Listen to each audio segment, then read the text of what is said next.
Et donc, lorsque je dis que l'échec n'existe pas, en fait, je vous fais comprendre qu'il faut changer de perspective. Votre perspective doit changer sur la notion d'échec.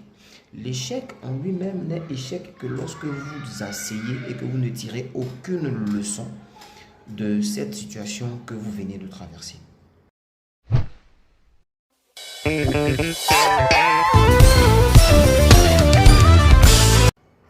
Bonjour les amis, j'espère que vous allez bien. Moi, ça va très bien par la grâce de Dieu.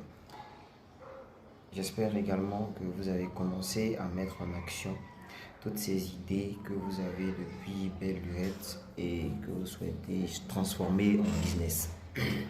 Pour ceux qui ne me connaissent pas, je suis Armand Loukou, directeur des entreprises LKG, informaticien, développeur d'applications, infographe, community manager et également formateur, donc formateur en e-commerce et en entrepreneuriat. Et donc sur ma chaîne, je me propose de partager avec vous des pépites qui, je pense, pourront vous aider à passer un cran au-dessus de la moyenne.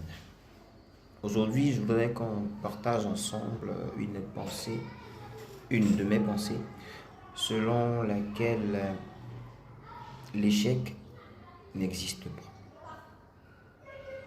Beaucoup d'entre nous sont bloqués dans leur idée de vouloir entreprendre, dans leur désir d'entreprendre ou de mettre en place leur idée. Beaucoup sont bloqués par la peur d'échouer. Laisse-moi te dire une chose. La peur, c'est naturel. La peur du vide, c'est normal. Mais l'échec en lui-même n'existe pas. À chaque fois que j'ai rencontré personnellement l'échec, je me suis rendu compte que je n'avais pas réellement échoué, mais j'avais compris que c'était la mauvaise manière de faire pour atteindre mon objectif. Et donc, lorsque je dis que l'échec n'existe pas, en fait, je vous fais comprendre qu'il faut changer de perspective. Votre perspective doit changer sur la notion d'échec. L'échec en lui-même n'est échec que lorsque vous asseyez et que vous ne tirez aucune leçon de cette situation que vous venez de traverser. Vous devez comprendre que derrière chaque échec, il y a un enseignement. Derrière chaque échec, il y a une leçon à tirer. Derrière chaque échec, il y a quelque chose qui s'est mal passé, qui a été mal ficelé ou qui a été lancé au mauvais moment.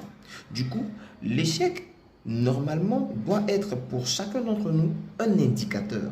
Un indicateur de ce qu'on n'est pas sur la bonne voie ou qu'on n'est pas sur la bonne voie ou qu'on n'est pas en train de faire la bonne chose au bon moment. Okay? Donc, n'ayez pas peur de l'échec. Parce que dans la démarche entrepreneuriale, vous serez confronté tous les jours, presque tous les jours, à côtoyer l'échec. Mais votre capacité à apprendre de vos erreurs vous permettra de ne pas refaire ces mêmes erreurs-là demain et donc de pouvoir optimiser vos chances de ne plus échouer. Et donc, pour résumer, l'échec en lui-même n'est qu'un tremplin vers la réussite car il t'apprend au fur et à mesure à réajuster ta démarche pour pouvoir aller droit vers ton objectif. J'espère que cette pépite a été favorable ou bénéfique pour plusieurs d'entre vous. Si tel est le cas, n'hésitez pas à liker, partager pour que plusieurs personnes également puissent en profiter. Sur ce, je vous dis au revoir. Prenez soin de vous. C'était Armand Loukou, l'homme dont le rêve est de voir la jeunesse ivoirienne et africaine se relever. Au revoir.